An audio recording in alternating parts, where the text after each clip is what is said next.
All right. Welcome back. Eric Arnold here in the Politics Barn. Wee hours of the morning on Sunday, the 18th of August. If you're new here, I'm your host, Eric Arnold. I'm an expert in politics. I have a degree in poli-sci and history. My studio we call the Politics Barn. It sits in the swingiest of all swing states, Pennsylvania. Whoever wins Pennsylvania is going to be our next president. There you go, and here we are. Now, my commentary on politics, I came down a long time ago on the side of Donald Trump, and that is how I view this race. Now, if you want to try to convince me in the comment section that Kamala Harris is a better candidate, feel free. I will always listen to other viewpoints. I may not agree with them. I generally will listen to them, though, as long as the argument's well made and it's not just a stupid argument like, you're an idiot. All right, so where are we? What's the status of the race? I was thinking about this earlier today, and I thought, well, I don't want to lie to you people. I never want to lie to the audience. So I'm always going to try to tell you people the truth. And the truth is I'm feeling pessimistic these last several days. Last episode I was trying to find reasons why Trump can still win this. And those are good reasons. The fact that he is advertising, he did very little of that in 2020. At least he's competing this time around. He has yet to capitalize on the assassination attempt, which the Democrats are trying very hard to simply erase from history. Just rub it out. He has a platform that he can communicate with the voters, unlike in 20, when pretty much every big tech platform had silenced the president. He now has X, which is a major advantage. I don't know, it's an advantage because, of course, Kamala Harris has the entire media. It's just better than it was in the 20 cycle. And a few other things that escape my mind at the moment. So, yeah, Trump probably still can win this race. It's just depressing at the moment, that the polls are showing, it's having its effect. I tell you people that these polls are skewed and they're meant to depress us, and that it depresses me, so I guess it works. If I had to guess, the race is probably dead even at the moment, just dead even. And I guess what depresses me is that we're relying on the American people to see through the media facade and identify Harris as the radical communist that she is. Not only that, we're relying on the American people to, therefore, they say that is a bad thing. That's my real concern. Right now, I think the American people are simply ignorant. That I saw some poll that like 7 out of 10 Democrats and independents have no idea of what Kamala Harris's real record is.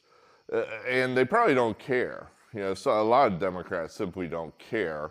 The independents, it's almost like they're independent because they don't read the news. In other words, I'm too busy to care about these sort of things, so I'll just be independent. And it's, for example, my well-read, very intelligent friend Jerry, who's about as ignorant as it gets on politics. He admits it. I don't know he's proud of it, but it's certainly nothing to be proud of. I hope that somehow Donald Trump is going to be able to bring this out to the voters. That's why I'm a little, time's running out.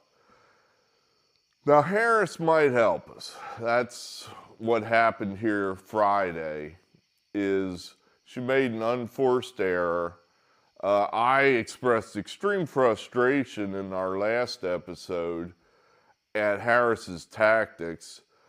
I have to kind of give her some props, give her a little bit of credit in that she actually told us what she wants to do. The proper course of action, if she wants to win and win easily, is just do nothing, say nothing, and let the media just run cover for her, and it'll be like Obama. In other words, Obama was a radical, but he had such a limited voting record, nobody could really pin him down, or nobody wanted to believe what a radical he was.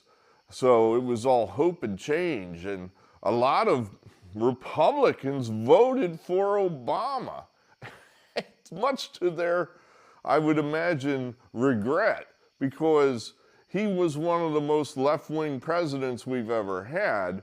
He was no hope, hope and change. Yeah, you got change, and you better hope you like government control of the whole economy and everything else, because that's what you got with Obama. I don't believe a lot of people thought that's what they were getting.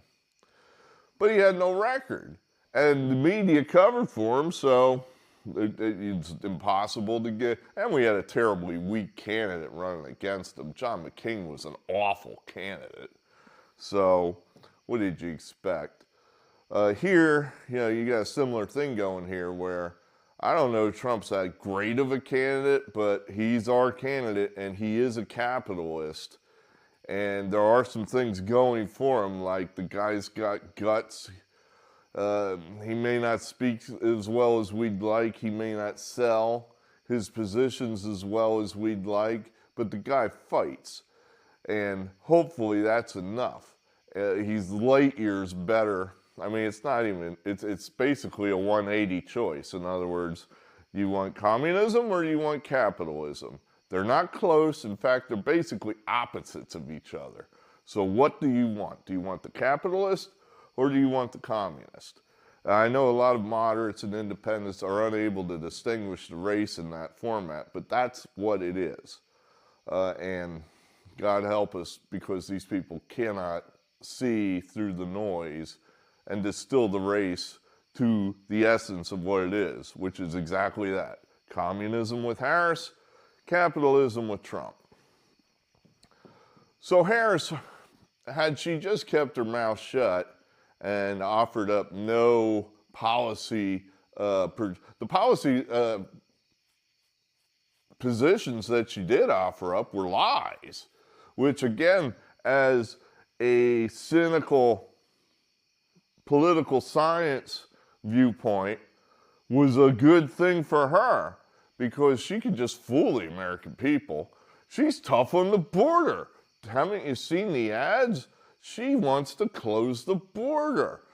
Forget about the fact that she's been in power for 3.5 years and is responsible for the disaster down there. She wants to do something about it. Forget about the fact she could do something about it today because she's the one in power. People believe what they're told, no matter how ridiculous. So her lies were successful. We're going to be successful. That was one of the things I was really worried about, is like, somehow we're going to have to convince the American people that she's lying. And that's going to be tough because Donald Trump has this small megaphone, and Google, big tech, the media have this massive megaphone. My God, it's going to be hard to convince these ignorant Americans of what the truth is. So I was sad. But now, again, give her a little bit of credit. She's at least honorably coming out and saying, this is what I want to do. Now, why is she doing that? I don't know. Frankly, I think it's probably just because she thinks this is what she actually believes, and she's probably feeling her oats, thinks that she's actually this popular, that people actually want radical communism. So here she comes with communist policies. Communists are going to commie. Commies are going to communist. Here she comes. We got price controls. Price controls. Now, one of my frustrations when I keep speaking about communism, and I know a lot of people, they just close their ears and go, oh, that's all ridiculous. This isn't communism, blah, blah, blah. It's certainly flavored communist. It's heading towards full-blown communism. You have a two-tiered system of justice. Rights are being stripped away left and right. Now you're getting full-blown governmental control of the economy. You know, what's left? You know, I guess seizure of our gun rights. I guess that'll be the last straw. And when that happens, I guess some of these people will finally go, oh, gee, that is a bridge too far. It would probably be too late when that happens. But communism is a bad thing. It has been tried repeatedly throughout history. It has failed everywhere it's been tried. Failed spectacularly with a mountain of bodies as evidence. Murders, just government murders, left, right, up and down. And that's how communism goes. It's a bad system. It's a failure of a system. It's a monstrous system. Price controls is a communist hallmark. What that means is that the government, in an effort to, I guess, put one over on the people, to make the people think that it's on their side. Okay, small people, that we see that you're upset that ground beef costs $5 a pound. Well, we'll put an end to that. We're going to say that ground beef can cost no more than $4 a pound. $4 a pound, no more. And we're not allowing anyone to sell it for more than $4 a pound. Now, what happens is, for those of you who have never taken economics or have no business background, it costs at least $4 a pound. If the guy's charging $5 a pound for it, he's probably making, oh, I don't know, let's say a few percent on it. So he might be, it might cost him $4.75 a pound to put it on the shelves and sell it to you. So if it's costing him $4.75 and he's selling it for $5, that leaves 25 cents profit per pound. Now, if they're telling him, the government, they're forcing him to sell it for $4 a pound, it's still costing him $4.75 to put it on the shelf. Well, where's that cost coming from? Well, you got to buy the cow, you got to slaughter the cow, you got to ship it, you got to clean it, you got to do all this stuff to ground it up, put it in a little styrofoam package, and put it on the meat shelf at the supermarket. That's not free. That costs money. So you have to charge more than what it costs in order to stay in business. So now that it costs more than what you are allowed to charge for it, well, you're going to go out of business and go out of business really quickly if you're losing 75 cents every time you sell a pound of ground beef. So what happens is they just don't, well, we can't do that. Now, if that's your only business, you're out of business. You know, the government has just told you, you can no longer make money doing that business. So you simply close up. A supermarket that has other items that it could sell, you know, maybe they'll try to sell it on the, make up the profit on the other items or such. But more or less what will happen is anyone selling ground beef is going to stop selling ground beef because they can't make any money doing it. And they're not out there for the goodness of the population. They're not out there just to go bankrupt, because they love everybody. They're a business. So you have shortages. There's just no ground beef to be had because nobody, unless they cut all sorts of corners to get this cost price down, no matter how much demand there is for the ground beef, remember, there could be lines out the door because people want to eat ground beef, but they can't charge any more than $4 a pound. So somehow you have to get this cost number down, and at a certain point, you just reach rock bottom and there's nothing less to cut. There's no other way to get that number down any further.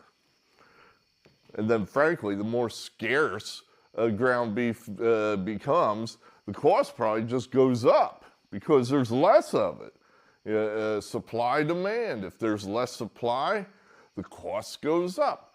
So you'll end up having huge shortages. This happens in pretty much every communist system that's ever existed. You have empty shelves because nobody can produce these items at the artificial prices that are demanded by the government. Now, what always happens in communist systems is there's two tiers. There's the proletariat, the citizens, the comrades. They're the ones that get the empty shelves. The elites, of course there's a ground beef to be had, and it can be had at whatever the market rate is. They're not actually going to enforce that $4 a pound for Mark Zuckerberg, who doesn't care and he can pay whatever. There'll be a supply for him. Don't worry. And it'll be a lot more than $4 a pound because, well, it's illegal. The government will come get him. No, they won't. The government is in bed with the Mark Zuckerbergs. They're in league with them. So they're not going to enforce this on the elites. Of course not. So the elites will have it'll cost them more than $4. It'll cost them more than $5. It'll cost them probably $20, $30. But what do they care? They've got the money to spend on it. So the supply is always available to the elites, regardless of any shortages that the proletariat might be suffering. So here comes Kamala, and this is her, I guess, her cornerstone idea that she come out with Friday. It's a mistake because right away, people on our own team are like, wah! The Washington Post came out with an editorial calling it stupid policy. There was somebody on CNN tearing it up, calling it dumb policy. Now, to be clear, the Washington Post and CNN are in favor of communism, are in favor of price controls.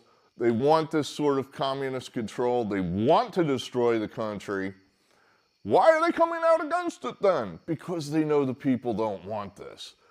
They want Kamala to sneak this in the back door. They don't want her telling everybody about it because people might get upset. They might vote against her. People know a little bit. I think as Americans get older and age further out of the Cold War, people get dumber and dumber. But some older Americans still remember communism. They still remember what it is.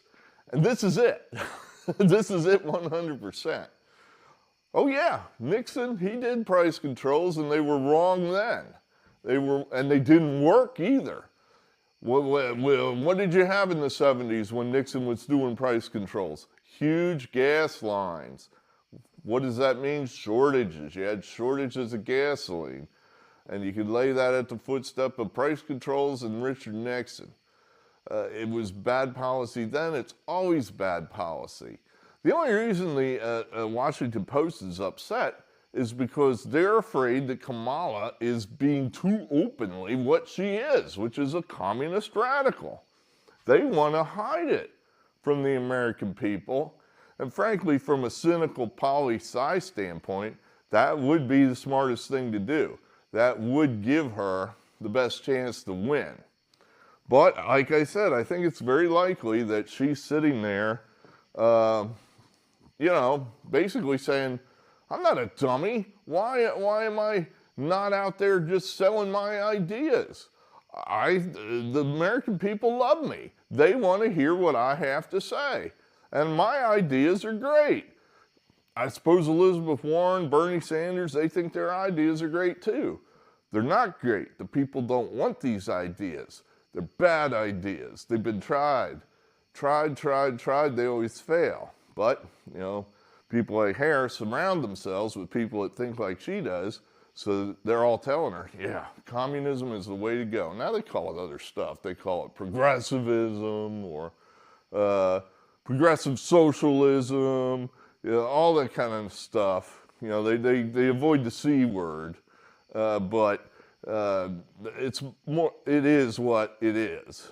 So, yeah, I think Harris has convinced herself that she is this popular. This, to me, is evidence, this price control crap, where, why on earth would you come out with this, Kamala? I think that was the Washington Post comment. When your opponent is calling you a communist, maybe you shouldn't come out with your first policy proposal as price controls. So, even the Washington Post is admitting this is a communist idea. So that's a mistake. That's a mistake. I think she'll try to walk that back. But then again, she might not. She might be arrogant enough to think that she can sell this to the American people, that greedy corporations are the reason prices are too high in this country. The real reason prices are too high in this country is because you shut the country down for a year longer than it should have been. And I say you because I have to say Donald Trump was involved on the front end of that. To his discredit, can't hide that, he did do that. It was a horrible, awful mistake, which probably cost him the presidency. But then, of course, the Democrats got in there and doubled down on Donald Trump's bad idea. Let's shut the country down and keep it shut down for as long as possible, as if there'll be no economic repercussions for doing that. And then, of course, they've made it super expensive to get our energy to everything that makes things work in this country. They've heaped huge amounts of regulation on every last industry in this country. All this stuff costs money. All this stuff is driving up the costs. And then not the least of which is they just keep spending and printing money that they don't have. And all that money sloshing around in the economy drives up prices. The people that have advantages on all that extra money sloshing around are the people at the top of the food chain. The people at the bottom of the food chain, they're the ones that are stuck paying the $5. Like I said, Mark Zuckerberg, he could pay $5, $10, $50 for a pound of ground beef. He doesn't care. It doesn't affect him. But if you're making 50 grand a year to feed a family of 4, yeah, that does affect you. It affects you a lot. So, yeah, that's where all these high prices have come from. It's not business gouging the consumers. Why on earth would business be gouging the consumers suddenly when the Democrats are in charge of the government? They weren't gouging the customers when Donald Trump was in charge, and they're not gouging the customers now. It's simply another Democrat lie. So their idea will just make price, it'll make the economy much worse. Everybody knows it. Now I want to point out a distinction here. I ran through something there and you might have been saying, well, why doesn't it make any sense? The Democrats want the country to get worse. They're trying to wreck the country. That is their goal, is to destroy the country. And you're saying, but that doesn't make any sense. If they destroy the country, then they'll be voted out of office. They'll lose power. So they can't wreck the country. I mean, they would want the country to get better, so they keep getting voted into office. No, you're missing a very important point there. very important point. The worse things are, the worse times are, the hungrier people get, the more they hunger for authoritarianism, the more they hunger for somebody to tell them what to do, to save them. The last thing people want is to have to exercise their own individual responsibility to get them out of a tough spot. Sadly, I've concluded this is just human nature. And it's very bad for us, the people that like individual responsibility, that like people that pull themselves up by their own bootstraps, and don't go begging to their neighbors every time they get in even the smallest little pinch. So that's a real problem for us. But they know it.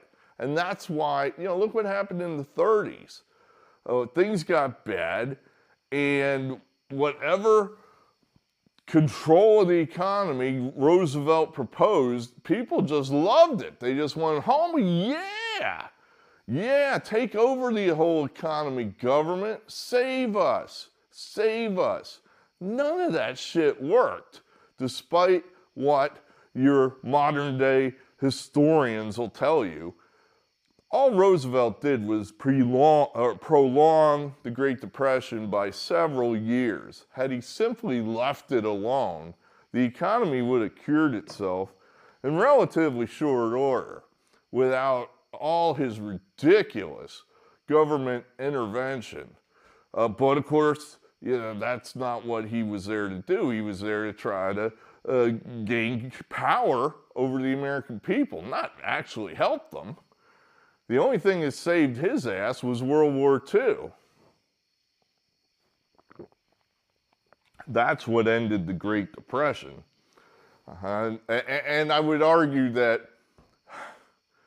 World War II was largely born out of the Great Depression. In other words, had the economic conditions not been so bad throughout the mid to latter part of the 1930s, it would have been harder to get that war totally rolling. The war got really going, and a lot of these dictators got a strong foothold where they were because of the terrible economic conditions, which largely were caused by government intervention. So, Democrats want to wreck the country. There's really no downside to them for doing it. I give you the 2024 race. This economy right now is about as bad as it's ever been here in this country. Oh, it's papered over a lot, and you say, well, it doesn't look too bad. Yeah, we're totally broke. 100% totally broke. We can't pay our obligations. We're never going to be able to, all the people we owe money to, which is pretty much everybody, and we owe it to Americans. In other words, are you waiting to get your Social Security check? Well, good luck with that, because they have no money to pay you, none. Medicare, you think that when you need a surgery in the next 10 years and you're over the magic age that the government's going to pay for it? No, they're not. They don't have any money to pay for that. So foreign countries that borrowed money from us, they're not getting paid back. So we're totally bankrupt. 100% completely destitute. The country is getting worse every day. You can see it all around you. You can see everybody getting poorer, and you look at who's in office, and people are going to throw them back in there. They don't hold them responsible. They say, oh, well, things aren't that bad. They're telling me how great things are. I guess I should vote for Harris. She's 50-50, probably 60-40 right now to win. So this is my discouragement, if you will, that no matter how bad things are, that is almost a selling point for the incumbent communists. Because people want more government control to help them out.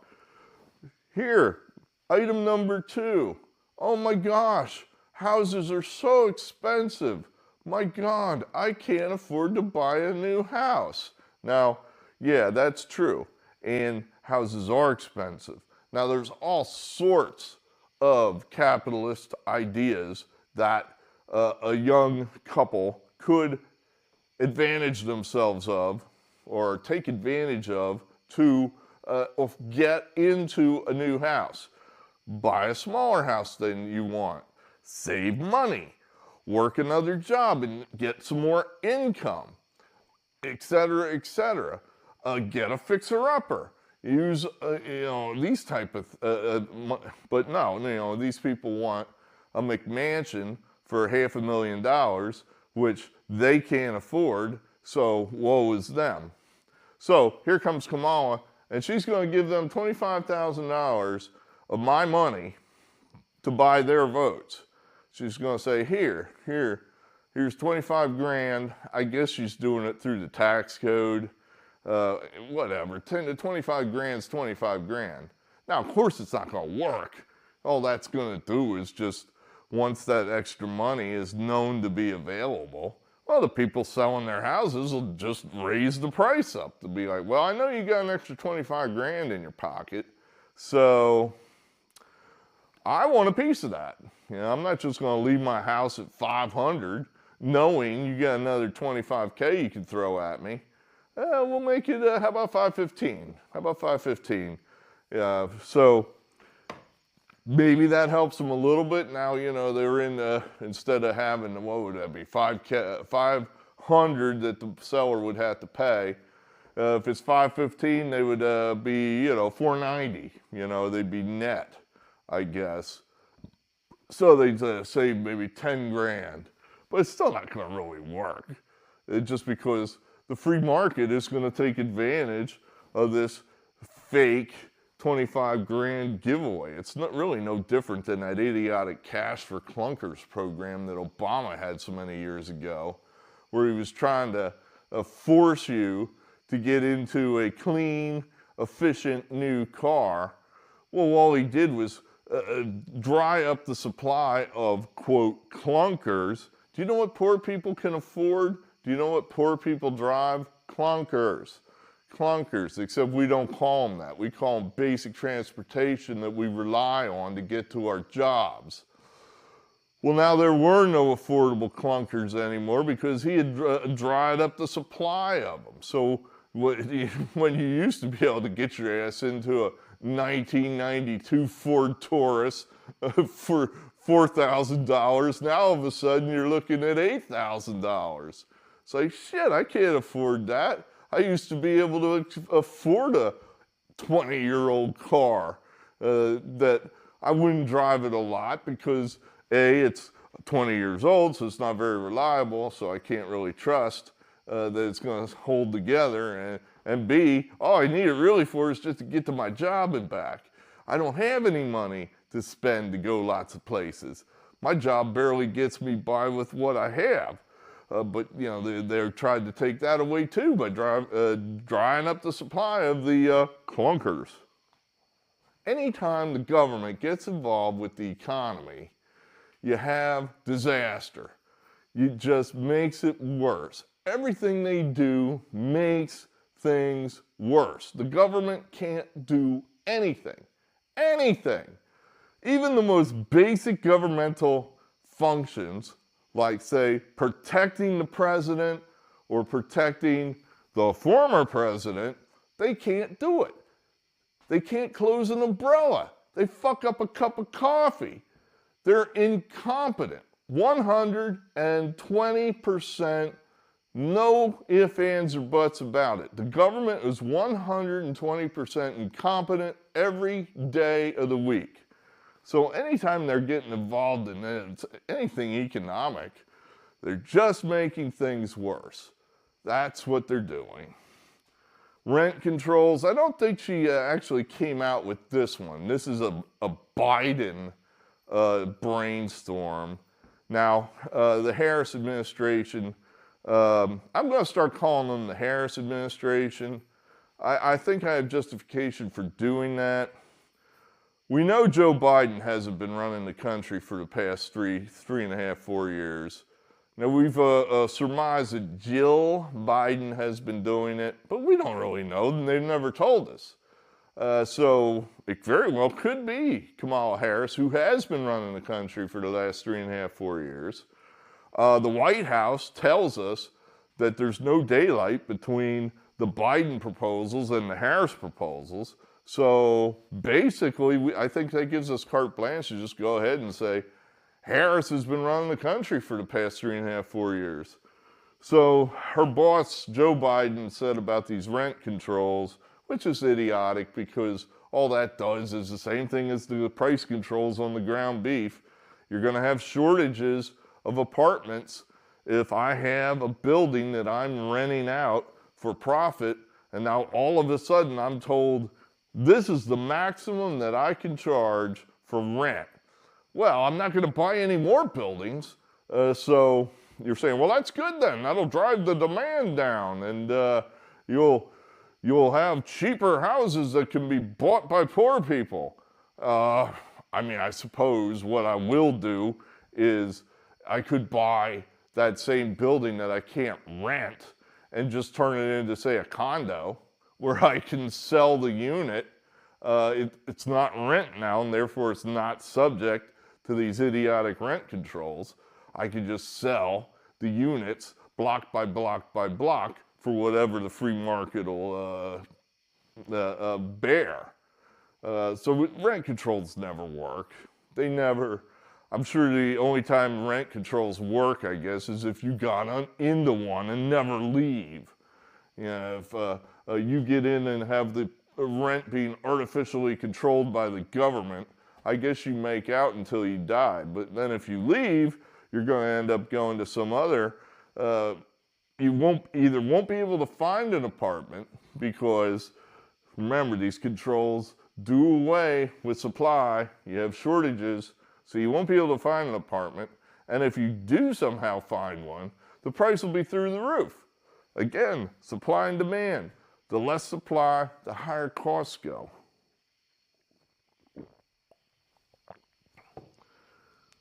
The Democrat National Committees next week, a little discouraged about that. You know, that's going to be maybe. In other words, normally this will just be a big love fest where everybody's going to just tell everybody how great Kamala Harris is and that she is the greatest candidate that's ever stepped onto the national stage. But on the other hand, that's already been happening. You know, I don't know they could take their idolatry of Kamala Harris any higher than they've already got it. So that's where I'm thinking this might backfire. This might be a step backwards for Harris and the Democrats. For one thing, a lot of Democrats are going to grab that microphone in Chicago, and I don't know that they're going to be able to control their craziness, that they're going to be able to control their communism. Some of these people think this is what Americans want. I know there are consultants telling them right now, it's like, tune it down, hope and change, no specifics. All we got to do is be joyful. It's like, oh my God, welcome to Communism 2024 USA. All we got to be is joyful. Can you think of a more communistic slogan than that? But they're doing it. So they're going to try to go out there and be joyful and say nothing. But I don't know they're going to be able to help themselves. They're just going to, just don't know they're going to be able to help themselves. They're going to attack Trump. There they won't be able to help themselves. So they'll be calling him Hitler. And I don't think that's going to help them. It'll probably hurt them. I don't think they'll be able to help themselves. So it's possible we get some verbal missteps here from these people next week that they can't cover up. We're hoping. Also, there's going to be tens of thousands, maybe 100,000 protesters there. And you almost think to yourself, what do these people want? But whatever, it's your problem, Democrats. These are your people. These radical Hamas assholes are going to be there just showing their ass all week long. The question is, how badly are they going to show their ass? This is a large reason why Richard Nixon won the White House in 1968, just because of this precise thing, is that the Democrat convention devolved into chaos with the Vietnam protesters, and I imagine there were probably some other protesters protesting God knows what, but the whole thing turned into one giant shit show, and it's like this was Democrat on Democrat crime. There wasn't a Republican then, and there won't be next week. There won't be a Republican for 50 miles. 50 miles. So this is all going to be just Democrat on Democrat stuff here. So if these protesters completely show their ass, and they very well might, smashing things, rioting, burning things, and we've seen how Democrats handle that. They just let shit burn. You know, my God, they certainly wouldn't want the police to actually do their job and control public order. Yeah, they're boarding up windows. Shops are going to be closed in Chicago. Does that make any sense at all to you? I mean, think about that. This is the Democrat America that they want to bring to you. Here you have a convention that's going to bring a lot of out-of-town people into the downtown Chicago area, which should be a huge boon for anybody in that area as far as business goes. This should be just one of the best weeks of business that you've had in years. And all these businesses are closing and boarding up their windows.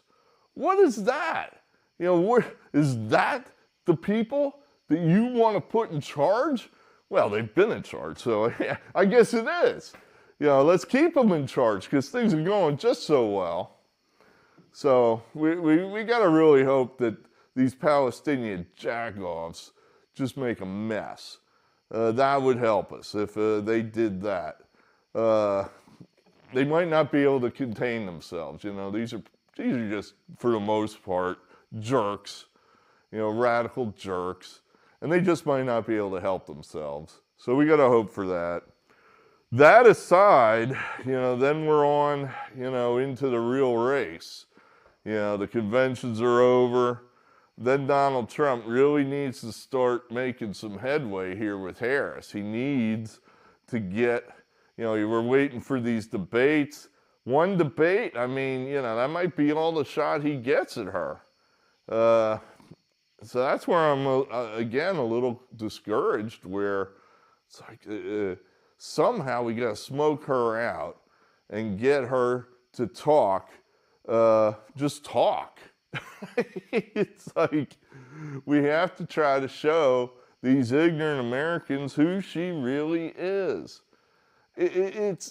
I was thinking about this, I don't know, this morning, yesterday, whatever.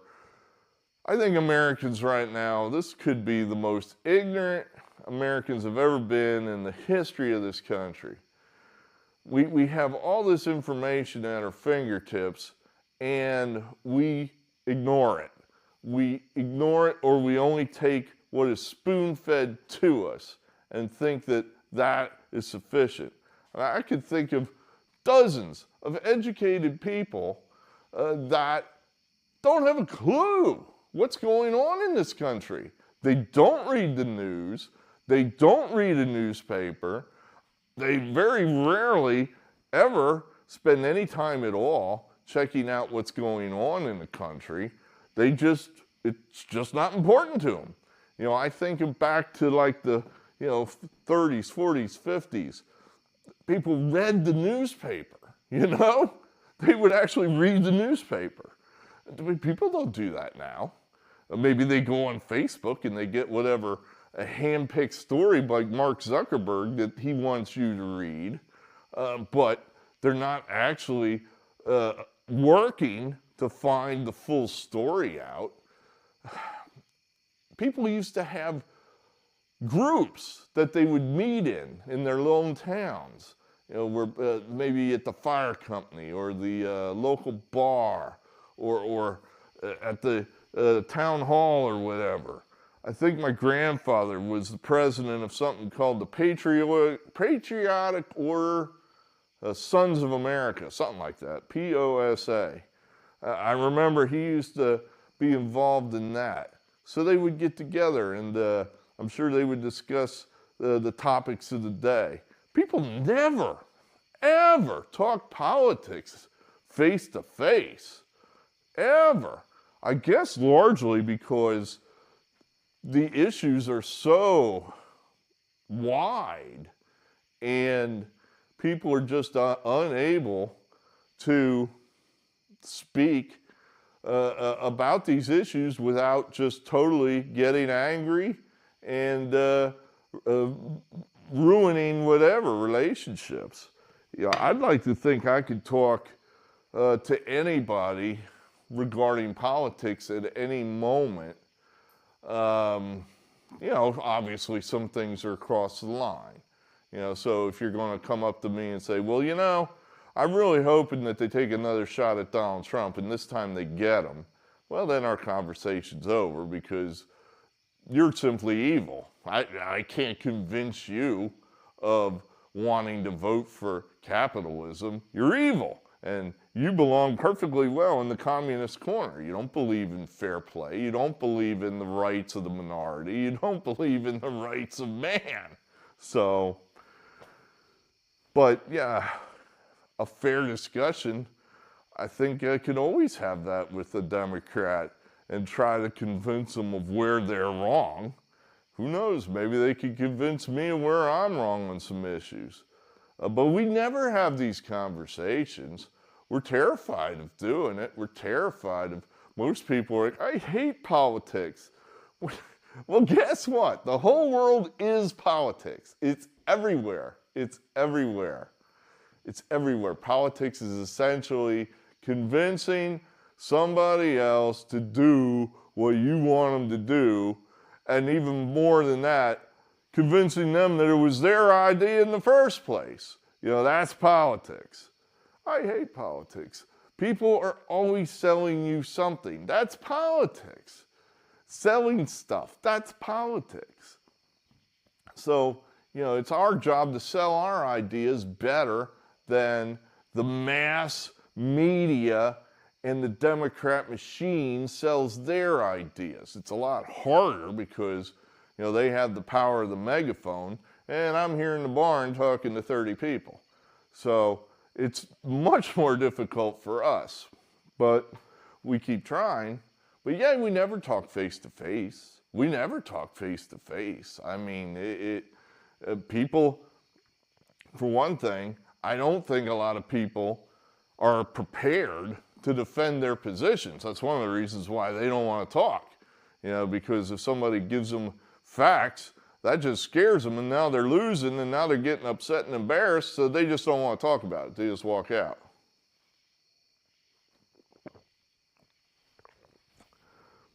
The one thing I wish I could do is I wish I could get people to see how bad communism is. I really wish that's where I could somehow teach that lesson and get people to see the link between what's going on today and what's already gone forth in history. The French Revolution, the Russian Revolution, the Chinese Revolution, Cuba, Venezuela, Cambodia.